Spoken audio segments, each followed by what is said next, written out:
നിങ്ങൾ 3-സ്റ്റാർ എ സിക്ക് പകരം എക്സ്പെൻസീവ് 5-സ്റ്റാർ എ സി വാങ്ങുന്നത് ഒരു തെറ്റായിട്ടുള്ള ഒരു തീരുമാനമായിരിക്കും. ഇപ്പോൾ എൻ്റെ നെയ്ബർ ഈ അടുത്ത് ഒരു പ്രീമിയം 5-സ്റ്റാർ എ സി വാങ്ങിച്ചു. എന്നിട്ട് എൻ്റെ 3-സ്റ്റാർ എ സിനെ കളിയാക്കുവാണ്.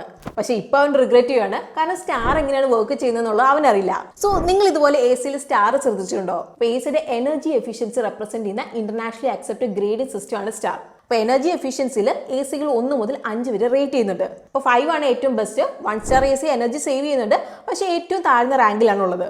കൂടാതെ സ്റ്റാർ ഓരോ സാധാരണ ബയറിനെ ബാധിക്കുന്ന പാരാമീറ്റേഴ്സ് ഒക്കെ കാണിക്കുന്നുണ്ട്. കൂളിംഗ് കപ്പാസിറ്റി, ഡ്യൂറബിലിറ്റി, അതുപോലെ കോസ്റ്റും. അപ്പോൾ സാധാരണയായിട്ട് 5-സ്റ്റാർ എ സി ആണ് കൂടുതൽ ഡ്യൂറബിൾ, അതുപോലെ ഹൈ ഇനീഷ്യൽ കോസ്റ്റോടെ ബെറ്റർ കൂളിംഗ് ഓഫർ ചെയ്യുന്നുണ്ട്. ഇനി നമുക്ക് ഓരോ കാറ്റഗറിയുടെ എസ്റ്റിമേറ്റഡ് ഇലക്ട്രിസിറ്റി കോസ്റ്റ് നമുക്ക് നോക്കാം. അപ്പോൾ ഓരോ സ്റ്റാറിലുള്ള ഇലക്ട്രിസിറ്റി കൺസംപ്ഷൻ റേറ്റ്സ് നിങ്ങൾക്ക് ഇപ്പോൾ സ്ക്രീനിൽ നോക്കിയാൽ കാണാം. ഇവിടെ നമ്മൾ ആവറേജ് ഒരു 8 മണിക്കൂർ യൂസ് ചെയ്യുന്നുണ്ടെന്ന് നിങ്ങൾ വിചാരിക്കുക. അതുപോലെ തന്നെ ഒരു വർഷം 200 ദിവസം നമ്മൾ ഉപയോഗിക്കുകയാണ്. അതുപോലെ തന്നെ ഇലക്ട്രിസിറ്റി കോസ്റ്റ് പെർ യൂണിറ്റ് 7 രൂപയാണെങ്കിൽ എസ്റ്റിമേറ്റഡ് ഇലക്ട്രിസിറ്റി കോസ്റ്റ് വരുന്നത് ഇങ്ങനെയായിരിക്കും. ഇനിയിപ്പോൾ നമുക്ക് 3-സ്റ്റാർ, 4-സ്റ്റാർ, അതുപോലെ 5-സ്റ്റാർ എ സികളിലെ ചില ഫേമസ് ബ്രാൻഡുകൾ നോക്കാം. അപ്പോൾ ഇവിടെ ഹയസ്റ്റ് റേറ്റ് എ സി തിരഞ്ഞെടുക്കുന്നതിലും നമ്മൾ ആവശ്യത്തിന് അനുയോജ്യമായിട്ടുള്ള എ സി തിരഞ്ഞെടുക്കുന്നതാണ് എപ്പോഴും നല്ലത്. അപ്പോൾ നമുക്ക് ഒക്കേഷണൽ യൂസിനാണെങ്കിൽ 3-സ്റ്റാർ ആയിരിക്കും നമുക്ക് ലാഭകരം.